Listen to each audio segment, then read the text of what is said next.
the floor to the Russian Federation. Председатель, прежде чем мы дойдем до Madam утверждения President, повестки дня, before we хотел бы adopt the agenda, выразить протест I'd like to express our в связи с тем, protest что только что in connection with the fact начавшееся британское that the председательство just started обошлось с British нашими presidency с двумя нашими запросами на созыв заседания dealt with our Совета two requests to Безопасности convene a с Security ужасной, Council с ужасной, in с connection ужасающей with the провокацией украинских horrific радикалов в городе Буча. provocation of the Начало Ukrainian регулярного, forces in Bucha. который мы запросили в воскресенье Now, from the beginning, 3 апреля the first на meeting which we 15:00 requested on the Sunday, 3rd of April, понедельник. for Monday и at 3 экстренного, p.m., and который then мы запросили an emergency 12 meeting which we часов 4 requested апреля, at после 12 того, o'clock как on the вы 4th of нам April, отказали. after Мы you сочли refused our first возможным request. пойти на We вопиющее considered Вы that it сочли was, возможным you пойти на considered that it вопиющее was нарушение правил процедуры possible Совета и to проигнорировать наш запрос. blatantly И во второй раз, violate the rules of the вынеся council авторитарное, and ни с кем не for the согласованное second решение о time том, что эту тему issue a лучше decision that было бы wasn't обсудить coordinated сегодня. with anyone, that it Это would be better to discuss возмутительная this topic ситуация, today. This изложена в is моем вчерашнем an письме на ваше outrageous имя, situation которое мы распространили в качестве set out in официального my документа Совета. letter to you yesterday as an бы хотел official спросить document of вас, the на council. каком I would like to основании ask you, on what вы позволяете basis себе действовать столь do неслыханным you образом, feel that you презрев can любые act in нормы и such an правила? outrageous way in Разве вы не contravention of знаете, all что в случае existing вашего norms and rules? несогласия с Don't you нашим know предложением that in case you вам don't agree следовало with our созвать proposal, you заседание should have и convened a вынести meeting вопрос о and put целесообразности его forward проведения на the процедурное issue голосование? of the advisability Тем of более, holding что a у вас meeting должен or a был vote, быть перед глазами especially пример нашего since you should have председательства, когда мы had ни before разу you не the example of отказали our ни в presidency, where проведении we didn't refuse a single ни в time проведении to любого из 6 convene заседаний по Украине. any of the 6 Мы meetings on требуем от Ukraine. вас разъяснений We и гарантий demand того, an что в будущем вы не explanation будете оспаривать право from you, and we членов hope that in the Совета future you will Безопасности not запрашивать challenge заседания, the right of members of the Security зафиксированные в Council to правилах request процедуры Совета. a Напомню meeting его по-английски. enshrined in Rule President shall 2. call a meeting of the Security Council at the request of any member of the Security Council. Благодарю вас. Thank you. I thank the representative of the Russian Federation. Is there anyone else who wants to comment on this? I will explain the Presidency's position in just a moment. Okay. If I could respond to your points from the Russian Federation, we did not reject your request for a meeting. We received your letter on Sunday, and it is the responsibility, with the obligation of the Presidency to schedule a meeting. You particularly requested a meeting for a time on Monday. Our proposal as Presidency was to schedule the meeting either alongside the meeting today, so well within the 48-hour limit, which is the convention of the Security Council, or to hold the meetings sequentially, one after the other.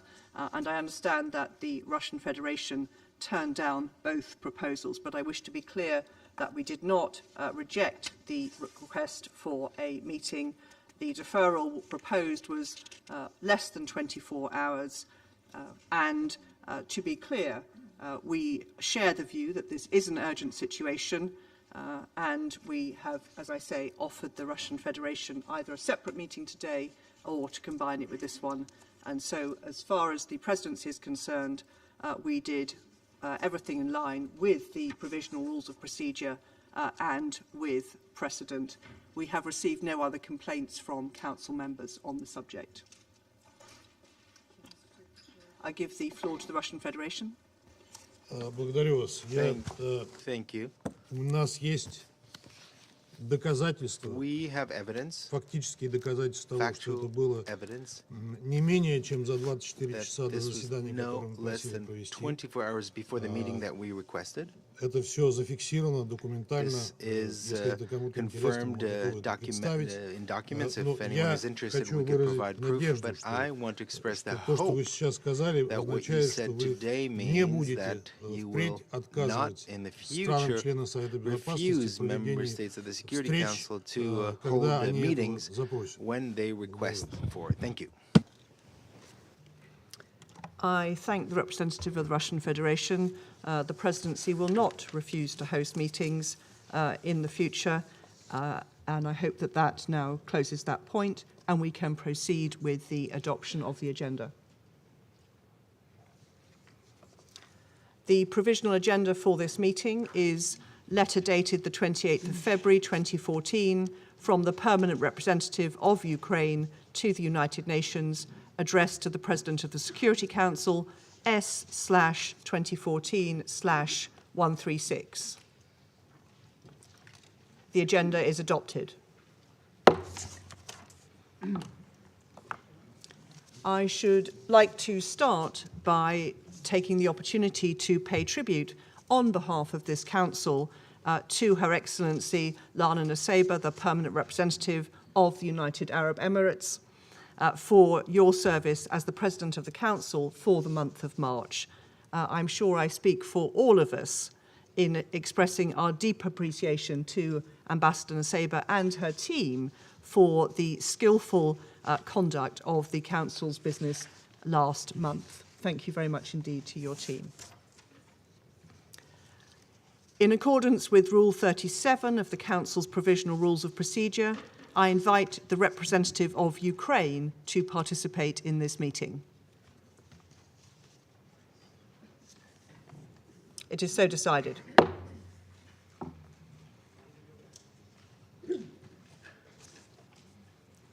On behalf of the Council, I welcome the participation of His Excellency Mr. Volodymyr Zelenskyy, the President of Ukraine, and just add that, as usual precedent, the Permanent Representative of Ukraine will also join the meeting in case of any technical issues.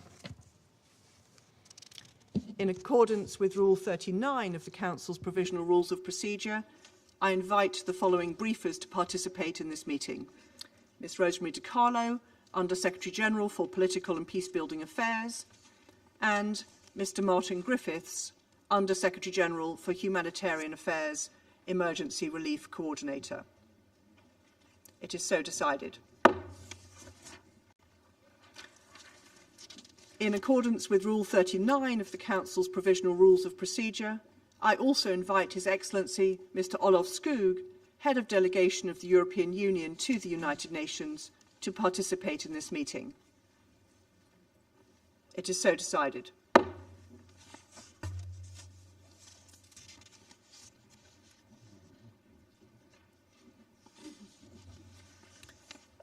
The Security Council will now begin its consideration of item 2 of the agenda.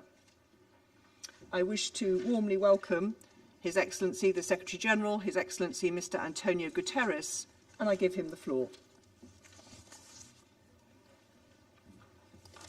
Madam President, Excellencies, the war in Ukraine is one of the greatest challenges ever to the international order and the global peace architecture founded on the United Nations Charter, because of its nature, intensity, and consequences.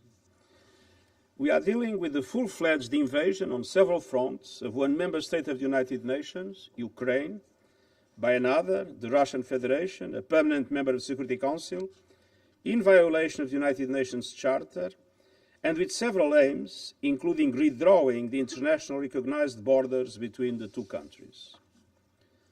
The war has led to senseless loss of life, massive devastation in urban centers, and the destruction of civilian infrastructure.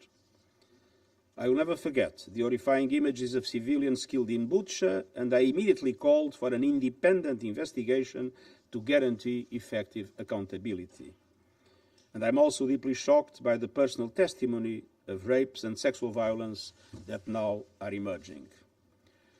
The High Commissioner for Human Rights has spoken of possible war crimes, grave breaches of international humanitarian law, and serious violations of international human rights law.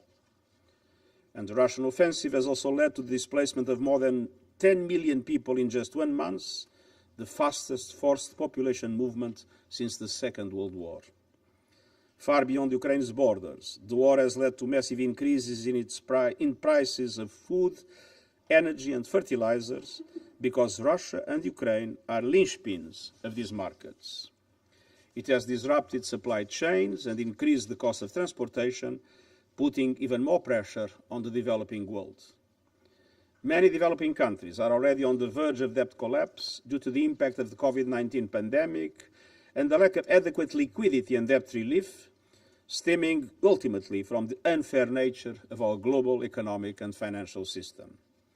For all these reasons, it is more urgent by the day to silence the guns. That is why I asked the Emergency Relief Coordinator, Martin Griffiths, to travel to Russia and Ukraine to press for an urgent humanitarian ceasefire. And the Secretary-General Griffiths will update you on the humanitarian situation and the results of his contacts so far. And the Secretary-General Di Carlo will also brief you on the political and human rights dimensions. But as Secretary-General of the United Nations, it is my duty to call the attention of the Council to the serious damage being done to the global economy and particularly to vulnerable people and developing countries. Madam President, our analysis indicates that 74 developing countries with a total population of 1.2 billion people are particularly vulnerable to spiking food, energy and fertilizer costs.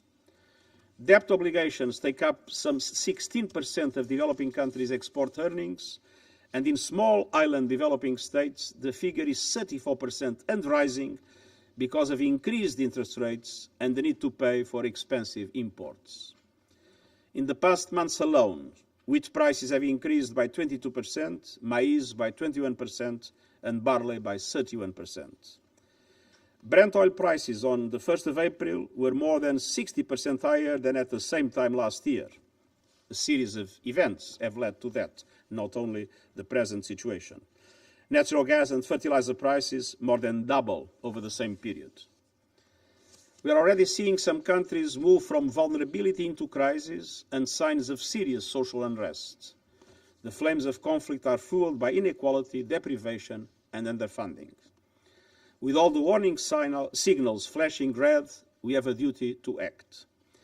Madam President, the Global Crisis Response Group on Food, Energy and Finance that I set up last month has formulated some initial recommendations for the consideration of Member States, international financial institutions and others. On food, we are urging all countries to keep markets open, resist unjustified and unnecessary export restrictions, and make reserves available to countries at risk of hunger and famine. This is not the time for protectionism. Humanitarian appeals must be fully funded. People caught up in crisis around the world cannot pay the price for this war. On energy, the use of strategic stockpiles and additional reserves could help ease this energy crisis in the short term. But the only medium and long-term solution is to accelerate the deployment of renewable energy, which is not impacted by market fluctuations. These will allow the progressive phase-out of coal and other fossil fuels, and renewables are already cheaper in most of the cases. And on finance, international financial institutions must go into emergency mode. We need urgent action by the G20 and international financial institutions to increase liquidity and fiscal space so that governments can provide safety nets for the poorest and most vulnerable. The reform I've been calling for the global financial system is long overdue. All these actions are closely linked with the prevention agenda and with building and sustaining peace. Madam President, the war in Ukraine must stop now. We need serious negotiations for peace based on the principles of the United Nations Charter. This Council is charged with maintaining peace and doing so in solidarity. I deeply regret the divisions that have prevented the Security Council from acting not only on Ukraine, but on other threats to peace and security around the world. I urge the Council to do everything in its power to end the war and to mitigate its impact, both on the suffering people of Ukraine and on vulnerable people and developing countries around the world, and I thank you. I thank the Secretary-General for his remarks. I now give the floor to Ms. Rosemary DiCarlo. Thank you. Madam President, since I last briefed this Council on 17 March, the security situation in Ukraine has seriously deteriorated. The number of Ukrainian civilians killed has more than doubled. Ukrainian cities continue to be mercilessly pounded, often indiscriminately, by heavy artillery and aerial bombardments. And hundreds of thousands of people, including children, the elderly, and the disabled, remain trapped in encircled areas under nightmarish conditions. The devastation wrought on Mariupol and other Ukrainian cities is one of the shameful hallmarks of this senseless war. The horror deepened this past weekend as shocking images emerged of dead civilians, some with hands bound, lying in the streets of Bucha, the town near Kiev formerly held by Russian forces. Many bodies were also found in a mass grave in the same locality. Reports by non-governmental organizations and media also allege summary executions of civilians, rape and looting in Chernihiv, Kharkiv, and Kiev regions. Madam President, away from the fighting, diplomatic efforts to end this war, including direct talks between Ukrainian and Russian representatives, have continued. We commend the government of Turkey for hosting these discussions, as well as the efforts of many others engaging with Russia and Ukraine to help bring about peace. We welcome the willingness of the sides to continue engaging to reach a mutual understanding. This requires good faith and earnest efforts, and progress in the negotiations should be translated quickly into action on the ground. While there has been a reported reduction of Russian troops in attacks around Kiev and Chernihiv, such moves should not be merely tactical, repositioning forces for renewed attacks on Ukrainian cities and towns elsewhere. The General Assembly has twice called for Russian forces to withdraw entirely from Ukrainian territory and cease all military operations. We also take note of the reported withdrawal of Russian forces from around the Chernobyl nuclear site. The International Atomic Energy Agency reports that this development will hopefully allow it to conduct an assistance and support mission to provide technical advice and to deliver equipment where necessary as soon as possible. All nuclear sites in Ukraine must be fully protected and secured. Military operations in or around these locations must be avoided. Madam President, the numbers tell a tragic, if yet incomplete, story. According to the Office of the High Commissioner for Human Rights, at least 1,480 civilians have been killed and at least 2,195 injured between 24 February and 4 April 2022. OHCHR believes that the actual figures are considerably higher. We are gravely concerned by the persistent use of explosive weapons with the wide impact area in or near populated areas. Such weapons are causing most civilian casualties, as well as massive destruction of civilian infrastructure, including residential buildings, hospitals, schools, water stations, and electricity systems. OHCHR has received credible allegations that Russian forces have used cluster munitions in populated areas at least 24 times. Allegations that Ukrainian forces have used such weapons are also being investigated. As noted by the High Commissioner, indiscriminate attacks are prohibited under international humanitarian law and may amount to war crimes. The massive destruction of civilian objects and the high number of civilian casualties strongly indicate that the fundamental principles of distinction, proportionality, and precaution have not been sufficiently adhered to. In besieged cities, a significant increase in mortality rates among civilians can also be attributed to the disruption of medical care and basic services. People with disabilities and the elderly are particularly vulnerable. As of 4 April 2022, the World Health Organization has reported a total of 85 attacks on healthcare facilities, resulting in at least 72 fatalities and 43 injuries. Madam President, we are seriously concerned about reports of cases of arbitrary arrests and enforced disappearances of persons who have been vocal against the Russian invasion. As of 30 March, OHCHR has documented the arbitrary detention and possible enforced disappearance of 22 journalists and civil society members in Kiev, Kherson, Luhansk, and Zaporizhia regions. 24 local officials have also been detained in regions under Russian control, 13 of whom have been subsequently released. We call for the immediate release of all individuals who have been arbitrarily detained, including journalists, local officials, civil society activists, and others. Also, as of 30 March, OHCHR has recorded 7 journalists and media workers killed since hostilities began. Another 15 have come under armed attack, 9 of whom were injured. Allegations of conflict-related sexual violence perpetrated by Russian forces have also emerged. These include gang rape and rapes in front of children. There are also claims of sexual violence by Ukrainian forces and civil defense militias. The UN Human Rights Monitoring Mission in Ukraine continues to seek to verify all these allegations. We're also concerned about disturbing videos depicting abuse of prisoners of war on both sides. All prisoners of war must be treated with dignity and full respect for their rights in accordance with international humanitarian law.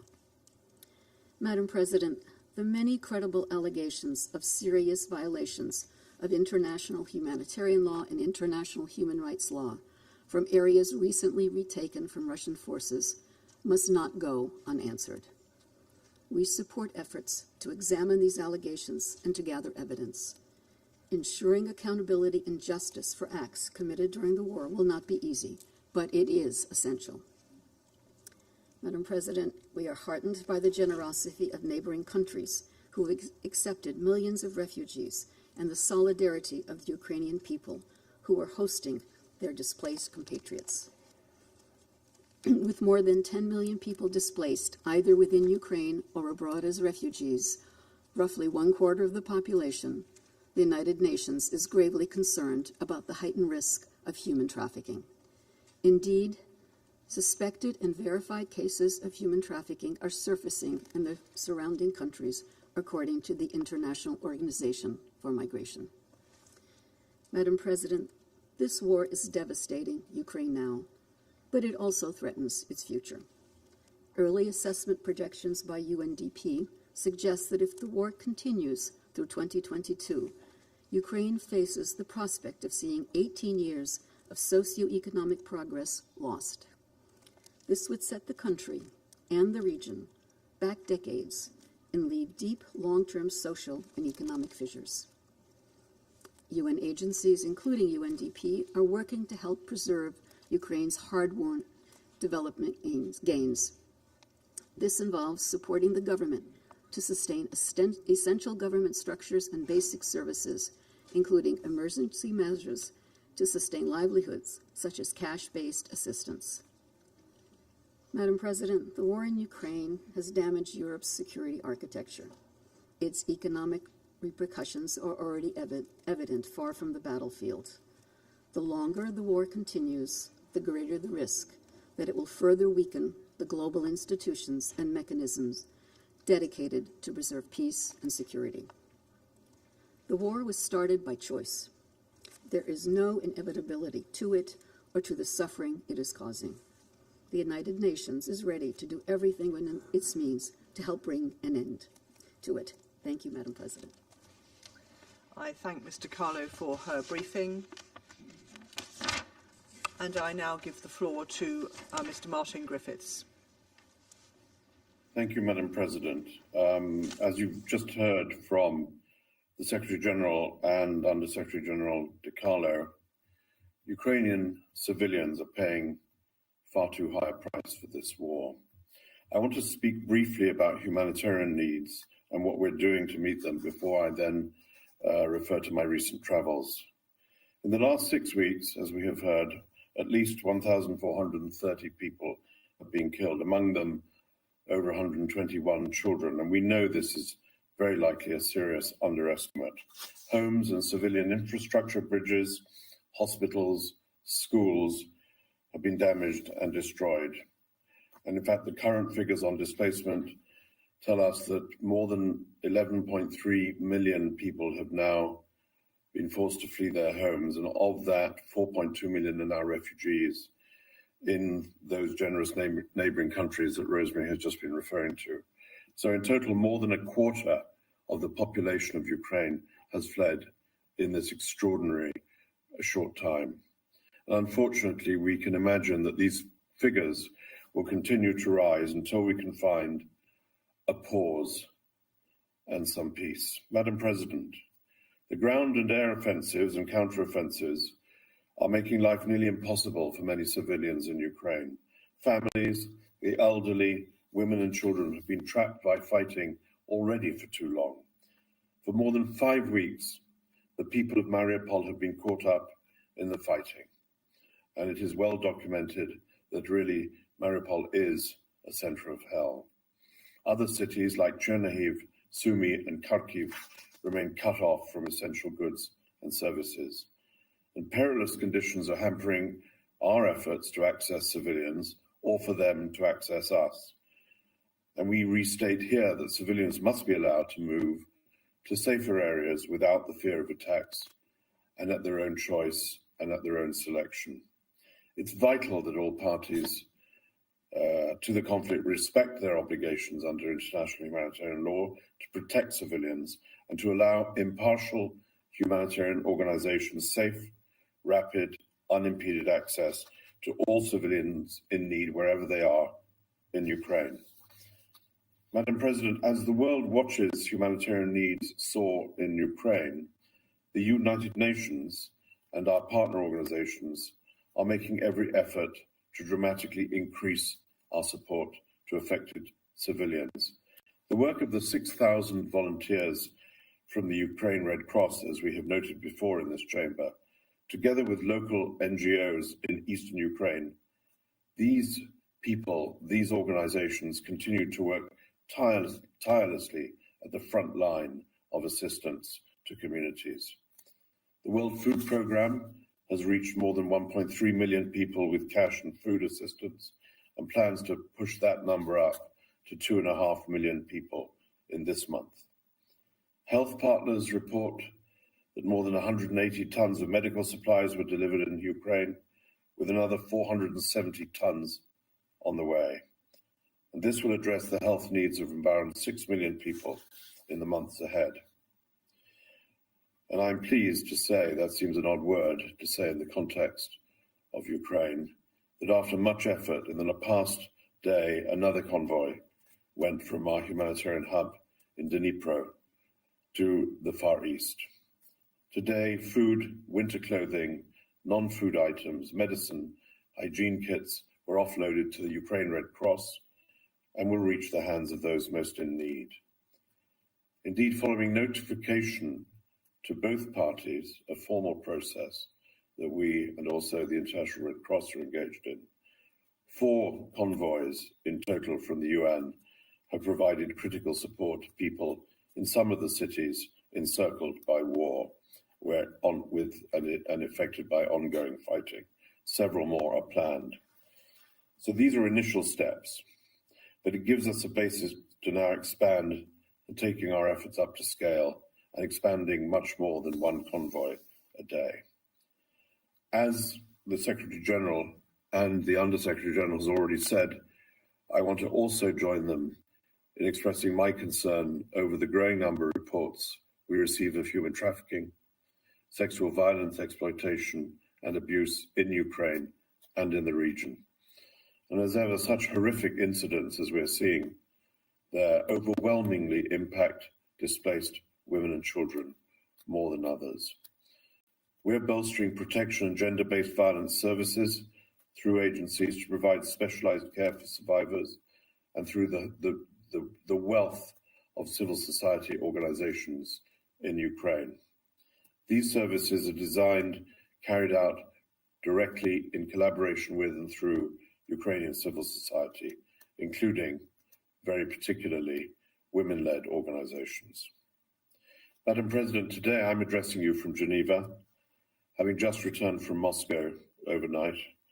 As you know, the Secretary General, as he said, charged me to bring both sides together on humanitarian grounds to explore both specific and sustained ways to reduce humanitarian suffering, including in particular, inter alia, but in particular, the pursuit of a humanitarian ceasefire.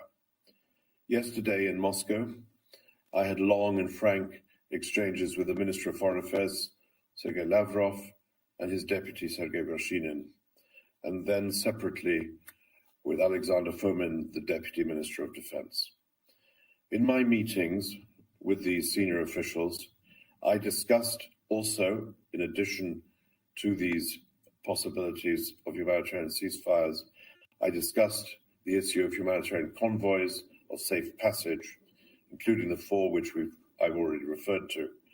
I outlined possibilities for building further on that cooperation, sharing specific suggestions for mutually agreed upon military freezes to allow for evacuation of civilians and for the safe passage of life-saving aid, in effect for humanitarian pauses in different parts of Ukraine to save lives and bring back a modicum of safety for those living in those places.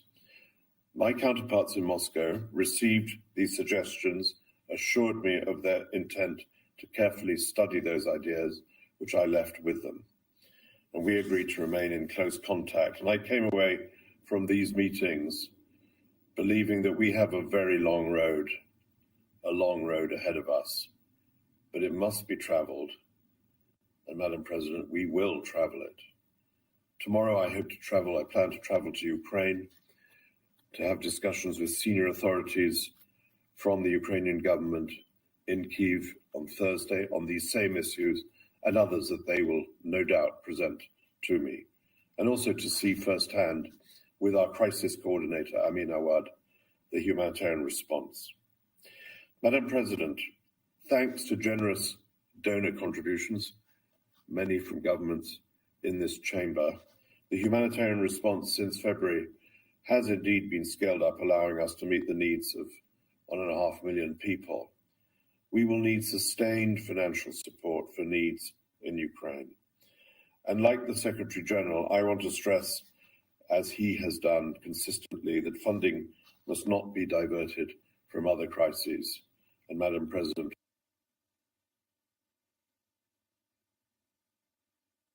for Afghanistan, that is one example. And as you heard from David Beasley last week, conflict, climate shocks, COVID, compounded by the soaring food and fuel costs indicated by the Secretary General, could push another 47 million people globally into severe food insecurity. And so the total number of people around the world who will not know where their next meal comes from could be driven to the astonishing figure of 325 million people around the world. That is by a long distance the highest in our recent history, and well over double what it was 3 years ago.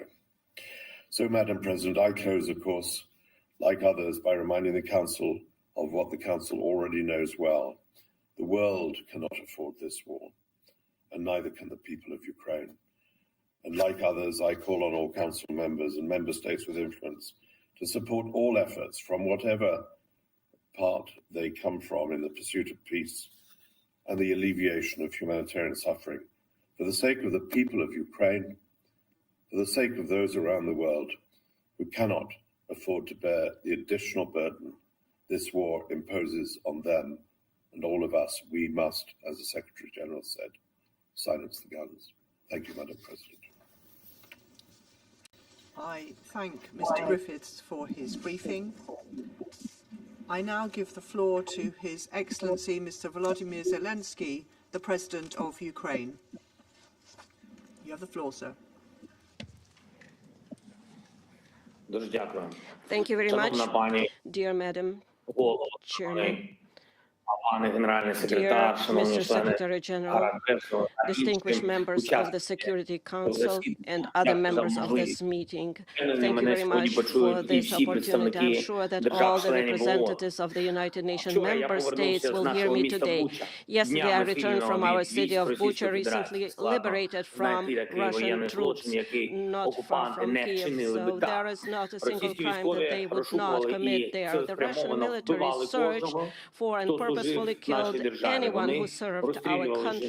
They shot and killed women outside their houses when they just tried to call someone who is alive. They killed entire families, adults and children, and they tried to burn the bodies. I am addressing you on behalf of the people who honor the memory of the deceased every single day, in the memory of the civilians who died, who were shot and killed in the back of their head after being tortured. Some of them were shot on the streets, others were thrown into the wells, so they died there in suffering. They were killed in their apartments, houses, blowing up grenades. The civilians were crushed by tanks while sitting in their cars in the middle of the road, just for their pleasure. They cut off limbs, cut their throats, slashed their throats. Women were raped and killed in front of their children. Their tongues were pulled out only because the aggressor did not hear what they wanted to hear from them. So this is no different from other terrorists such as Daesh, who occupied some territories.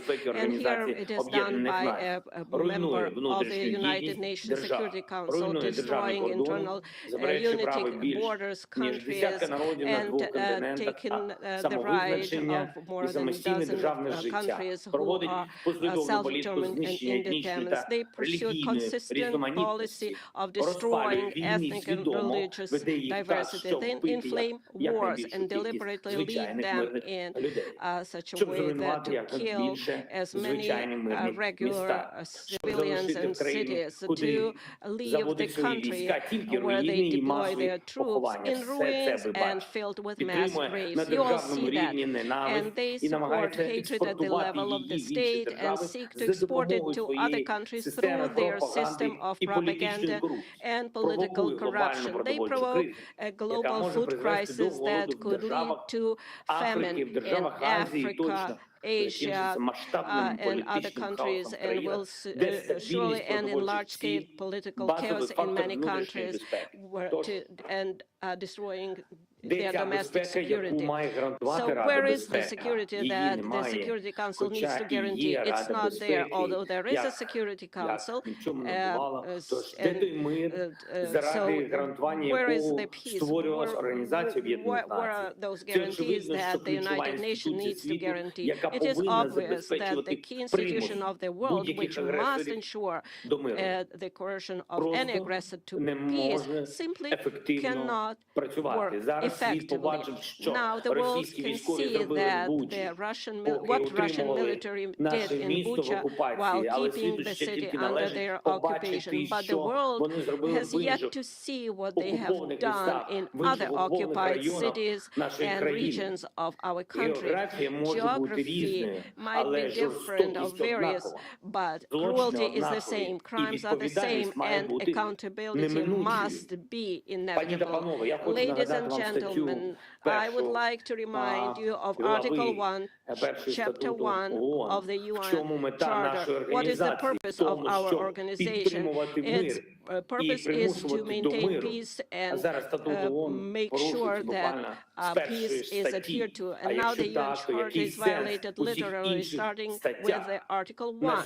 And if so, what is the point of all other articles? Today, as a result of Russia's actions in our country, in Ukraine, the most terrible war crimes of all times we see since the end of World War II, and they are being committed. Russian troops are deliberately destroying Ukrainian cities to ashes with artillery and airstrike. They are deliberately blocking cities, creating mass starvation. They deliberately shoot columns of civilians on the road trying to escape from the territory of hostilities.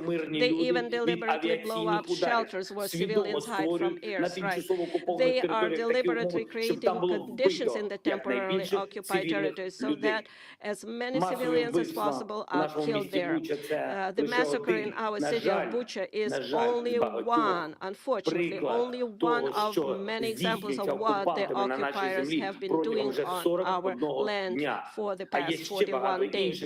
And there are many more cities, similar places where the world has yet to learn the full truth. Mariupol, Kharkiv, Chernobyl, Tyrka, Borodyanka, and dozens other Ukrainian communities, each of them is similar to Bucha. I know, and you know perfectly well what the representatives of Russia will say in response to the accusations of these crimes. They have said that many times. The most significant was after the shooting down of the Malaysian Boeing over Donbass by Russian forces with Russian weapons, or during the war in Syria. They will blame everyone just to justify their own actions. They will say that there are various versions, different versions, and it is impossible to establish which one of those versions is true. They will even say that the bodies were of those kills were allegedly thrown away, and all videos are staged. But it is 2022 now. We have conclusive evidence, so there are satellite images. We can conduct full and transparent investigation. That is what we are interested in. Maximum access for journalists, maximum cooperation with international institutions, involvement of the International Criminal Court, complete truth and full accountability. I'm sure that every member state of the UN should be interested in this. For what? In order to punish once and for all those who consider themselves privileged and believe that they can get away with anything. So show all the other potential war criminals in the world how they will be punished. If the biggest one is punished, then everyone is punished. Why did Ukraine come to Ukraine? I will tell you, because Russia's leadership feels like colonizers. In ancient times, they need our wealth, our people. Russia has already deported hundreds of thousands of our citizens to their country. They abducted more than 2,000 children, just simply conducted those children and continue to do so. Russia wants to turn Ukraine into silent slaves. The Russian military are looting openly the cities and villages that they have captured. This is wide-scale looting. They are stealing everything, starting with food, ending with earrings, gold earrings that are pulled out and covered with blood. We are dealing with a state that is turning the veto into the UN Security Council into the right to die. This undermines the whole architecture of global security. It allows them to go unpunished. So they are destroying everything that they can. So if this continues, the countries will rely only on the power of their own arms to ensure their security, and not on international law, not rely on international institutions. The United Nations can be simply closed. Ladies and gentlemen, are you ready to close the UN? Do you think that the time of international law is gone? If your answer is no, then you need to act immediately. The UN Charter must be restored immediately. The UN system must be reformed immediately so that the veto is not the right to die, that there is a fair representation in the Security Council of all regions of the world. The aggressor must be brought to peace immediately. Determination is needed. The massacre from Syria to Somalia, from Afghanistan to Yemen and Libya, that should have been stopped a long time ago, to tell you the truth. If tyranny had at least once received such a response to the war it had waged, it would have ceased to exist, and honest peace had been guaranteed after it, and the world would have changed for sure. And then perhaps there would not be war in my country against our people, against Ukrainian people, against our citizens, but the world watched and did not want to see either the occupation of Crimea or the war against Georgia or taking the entire Transnistria from Moldova, and how Russia was preparing the basis for other conflicts and wars near their borders. How to stop it? Right away, the Russian military and those who gave them orders must be brought to justice immediately for war crimes in Ukraine. Anyone who has given criminal orders and carried out them by killing our people will be brought before the tribunal, which should be similar to the Nuremberg tribunals. I would like to remind Russian diplomats that a man like von Ribbentrop has not escaped punishment for crimes in World War II. I would also like to remind you that Adolf Eichmann also did not go unpunished. Nobody of them escaped the punishment. But the main thing is today it's time to transform the system, the United Nations. So therefore, I propose to convene a global conference, and we can do it here in peaceful Kyiv in order to determine how we are going to reform the world security system, how we will rely, how do we establish guarantee of recognition of borders and integrity of states and countries, how we will assert the rule of international law. It is now clear that the goals set in San Francisco in 1945 for the creation of a global security international organization have not been achieved, and it is impossible to achieve them without reforms. Therefore, we must do everything in our power to pass on to the next generation an effective UN with the ability to respond preventively to security challenges and thus guarantee peace, prevent aggression, and force aggressors to peace, have the determination and ability to punish if the principles of peace are violated. There can be no more exceptions or privileges. Everybody must be equal. All participants of international relations, regardless of economic strength, geographical area, and individual ambitions. The power of peace must become dominant. The power of justice and the security power, as humanity has always dreamed of it. Ukraine is ready to provide a platform for one of the main offices of the newly updated security system,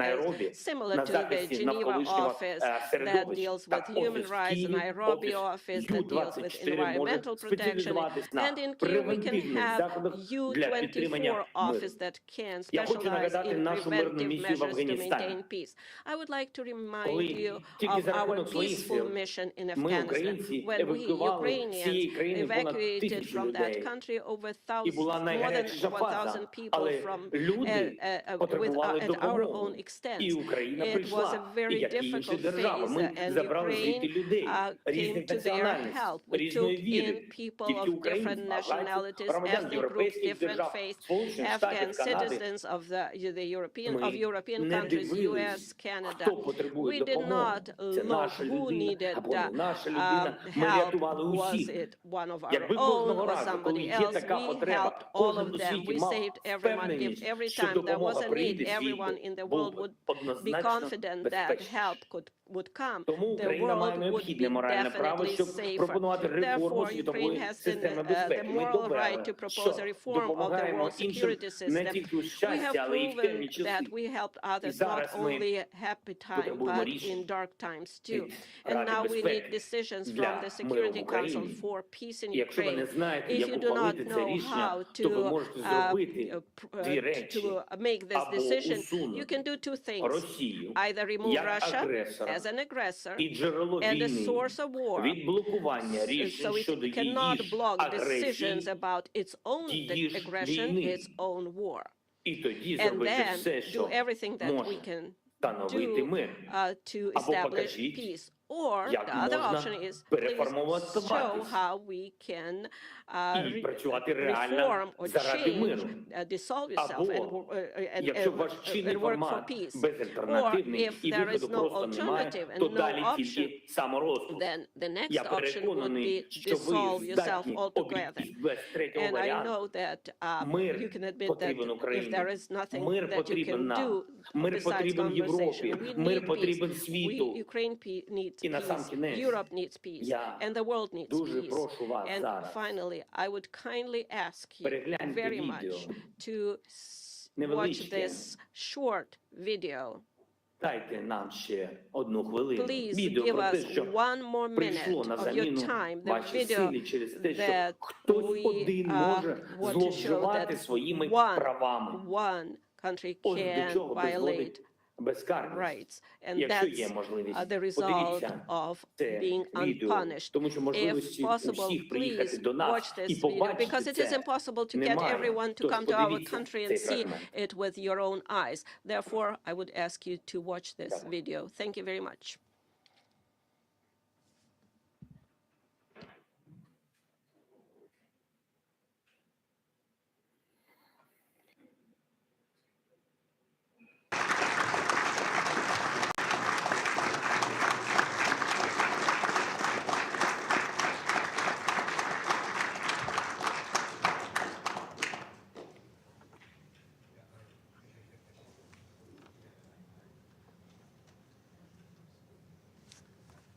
The video. They have the video. They have to.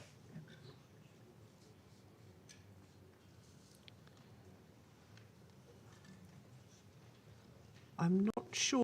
The video, is it just coming?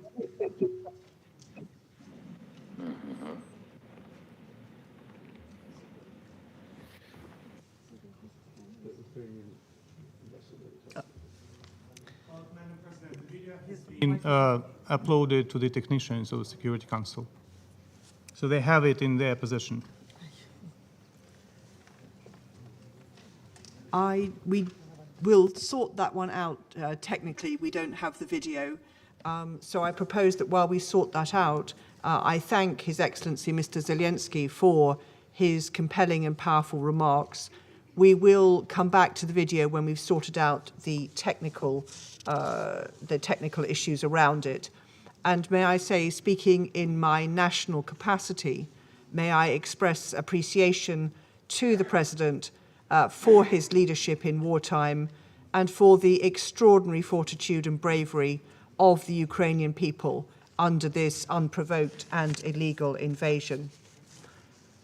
I resume my function as the President of the Security Council, and while we sort out the technical video, I propose to give the floor to those council members who wish to make statements. And I now give the floor to the representative of the United States. Thank you, Madam President. Let me also start by thanking UAE and Ambassador Nisibeh for her successful presidency during the month of March. Madam President, as you begin your Security Council presidency, I want to thank the United Kingdom for your leadership and for organizing this vital discussion on Ukraine today. I also want to thank the Secretary General for his remarks and the other briefers. And I'd like to extend a warm welcome to President Zelenskyy. I was so moved by the address he made recently to our Congress, and we are truly honored by his presence here under the circumstances that he and Ukraine face today. Madam President, last night I returned from a trip to Moldova and Romania. I saw with my own eyes the refugee crisis caused by Russia's unconscionable war. I spoke to refugees who indicated to me their desires to return to their home. And we've all seen the images on TV of the bombed out buildings.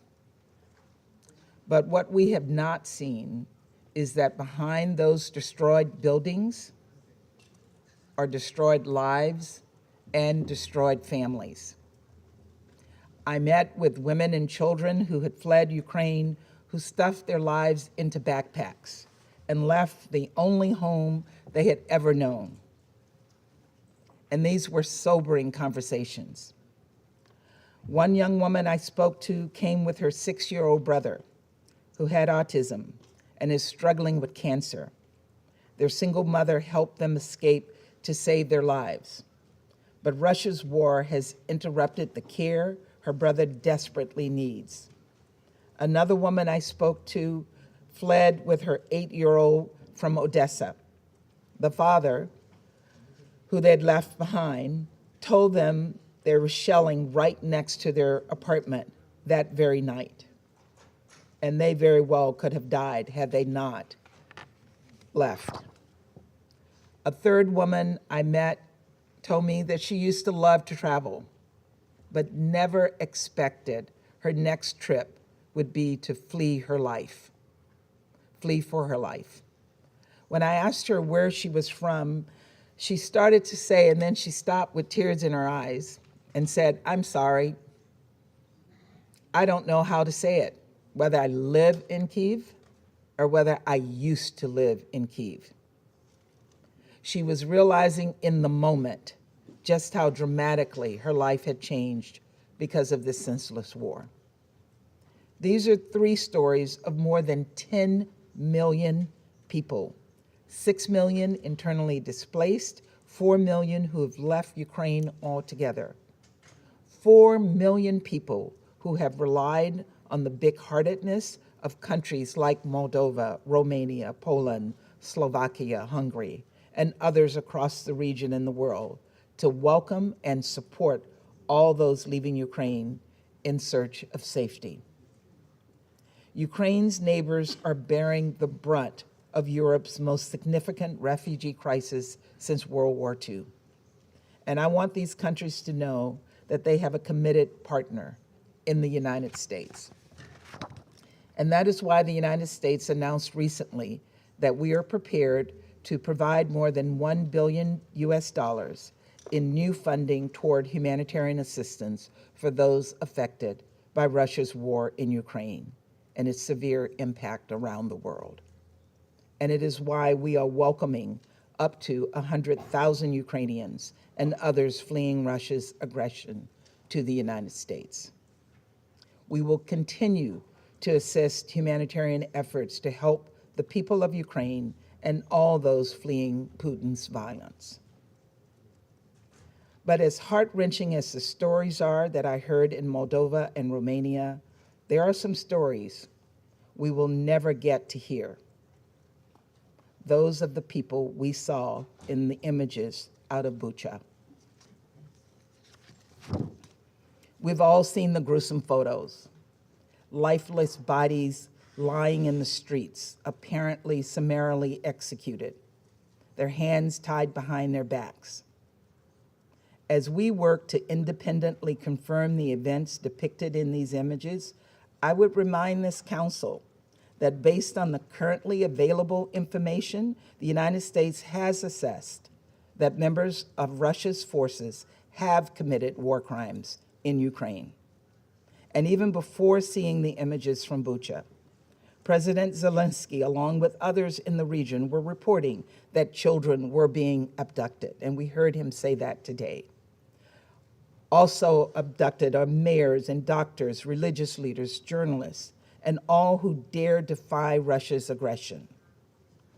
Some of them, according to credible reports, including by the Mariupol City Council, have been taken to so-called filtration camps, where Russian forces are reportedly making tens of thousands of Ukrainian citizens relocate to Russia. Reports indicate that Russian federal security agents are confiscating passports and IDs, taking away cell phones, and separating families from one another. I do not need to spell out what these so-called filtration camps are reminiscent of.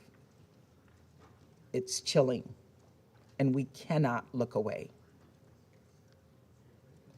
Every day, we see more and more how little Russia respects human rights. And that is why I announced yesterday that the United States, in coordination with Ukraine and many other UN member states, will seek Russia's suspension from the UN Human Rights Council.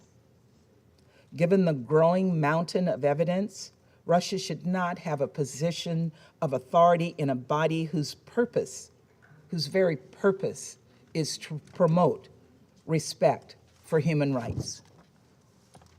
Not only is this the height of hypocrisy, it is dangerous. Russia is using its membership on the Human Rights Council as a platform for propaganda to suggest Russia has a legitimate concern for human rights. In fact, we will hear some of that propaganda here today, I know. And I will not dignify these lies with a response, only to say that every lie we hear from the Russian representative is more evidence that they do not belong on the Human Rights Council. 140 UN member states voted to condemn Russia over its unprovoked war and the humanitarian crisis it has unleashed upon the people of Ukraine. Here's my message to all of you. Now is the time to match those words with action and show the world that we can work responsibly. And I share President Zelensky's view that this moment requires responsible world powers and global leaders to show some backbone and stand up to Russia's dangerous and unprovoked threat against Ukraine and the world. The Secretary General said that confronting this threat is the Security Council's charge. It is, and it is also the responsibility of UN leaders and leaders around the world, every single member state with a voice in the GA. No one can be a shield for Russia's aggression. Suspending Russia from the Human Rights Council is something we collectively have the power to do in the General Assembly. Our votes can make a real difference. Russia's participation on the Human Rights Council hurts the Council's credibility. It undermines the entire UN, and it is just plain wrong. Let us come together to do what is right and do right by the Ukrainian people. Let us take this step to help them to start to rebuild their lives. And let us match the courage of President Zelenskyy, who we are so honored to have with us today. President Zelenskyy, I want you to know that we stand with the people of Ukraine as you face down this brutal attack on your sovereignty, on your democracy, and on your freedom. Thank you. I thank the representative of the United States for her statement, and I give the floor to the representative of Albania. Thank you, Madam President. Let me thank Ambassador Nusibe for having steered our work during the month of March and wish the UK and you, Madam President, full success in our common work during this month. Albania welcomes President Zelensky's presence to this meeting. His remarks are painful, and his account on what Ukraine is experiencing under Russian occupation is revolting. We stand by you, Mr. President, by your compatriots, all Ukrainians, for their heroic resistance, for their resilience that the entire world is admiring. You are not alone. You have the world on your side, because it's the side of the right, of the just, and as we hope, of victory. Slava Ukraini. Madam President, let me thank SG Guterres for his, again, very clear and powerful remarks. I also thank USG DiCarlo and Griffiths for their updates. This is the 14th meeting of the Security Council on Ukraine since the 31st of January, while the war of aggression has entered the second month. Let's establish a few basic yet meaningful facts. Russia has stalled and its imperial dreams are nowhere. Taking Ukraine finally proved impossible. Kiev was too hard to swallow. Russian army is in disarray, but it has not stopped shelling and bombardments. But all this is not new, and all this is not news. The real news that has horrified the world is what Russia is leaving behind.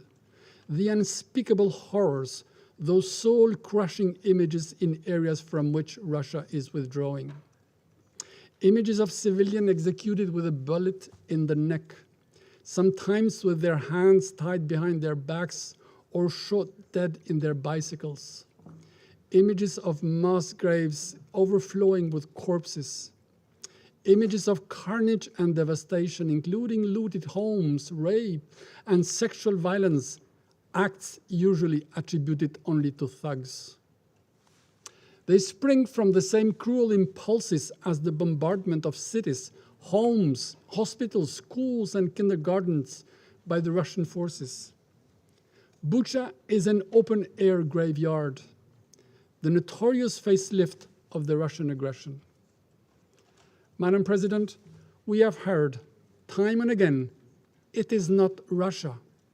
Yes, but no. It will be hard, actually impossible, to convince anyone that the destroyed tanks that clutter the roads, the mines and booby traps left behind amidst the wreckage, and the bodies of civilians killed by arbitrary executions and laying in the streets amidst debris are staged scenes for propaganda. Who would believe that Russia aggressed Ukraine simply to protect civilians, while Ukraine is busy staging horror movies?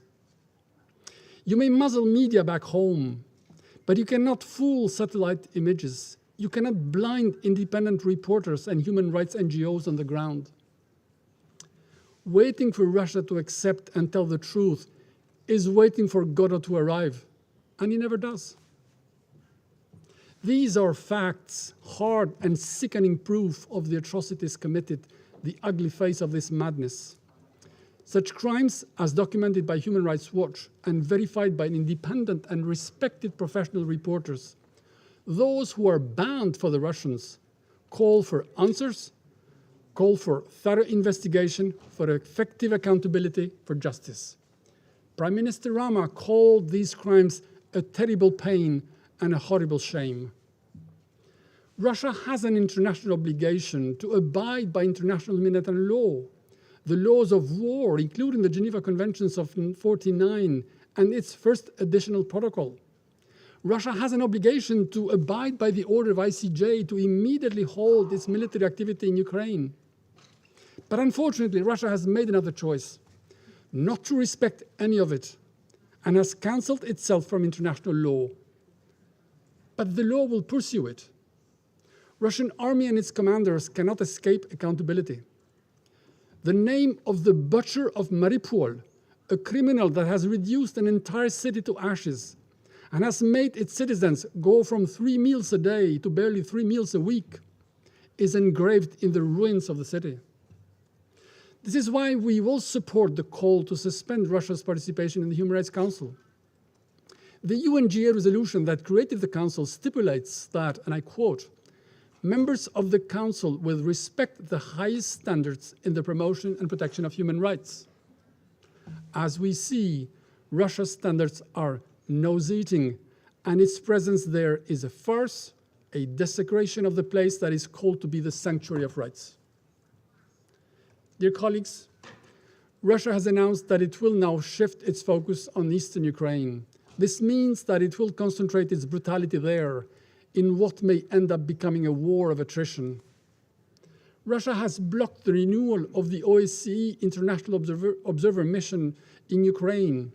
This denies the international community the independent eyes it needs there. This anticipates, sadly, more war, further atrocities, other crimes, even more humanitarian disasters. This war continues to particularly affect women and children. Millions have been displaced, many of them alone, in search of safety and security. It is heartbreaking to see mothers write names and addresses in the back of their children so that they are recognized in case they end up being orphans. We welcome the efforts of OCHA and its partners to deliver assistance in support of the people in Ukraine and the millions of refugees in neighboring countries. Madam President, let me end with this note. Rarely has the outcome of a war been so disastrously the complete opposite of what it wanted to achieve. Russia's army has been defeated by the outgunned and outnumbered Ukrainian resistance. Russia is isolated like never in its history. It has become the world's most sanctioned country in history. No country has ever seen itself transform in a matter of only 10 days from a global player into a financial and international pariah, to the point that it is obliged to find comfort in the support from North Korea and Syria. Dear colleagues, this aggression and its startling defeat have once and for all separated the fates of Ukrainians and Russians, because the case of Ukraine is also the cause of democracy against tyranny and kleptocracy.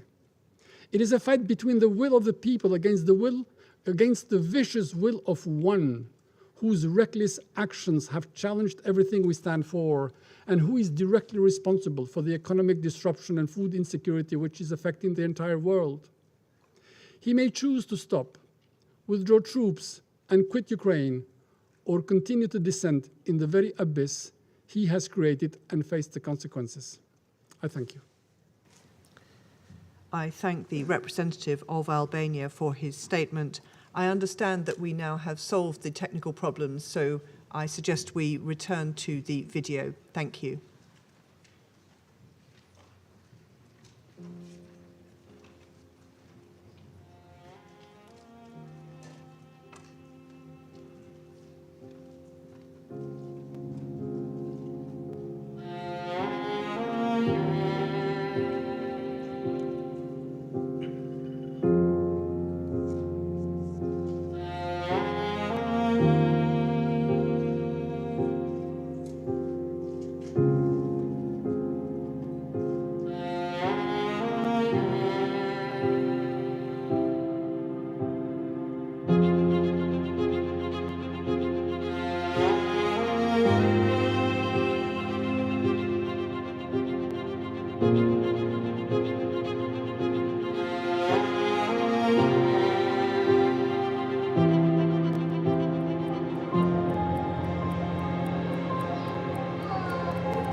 I would like to thank the delegation of Ukraine for sharing that video with us.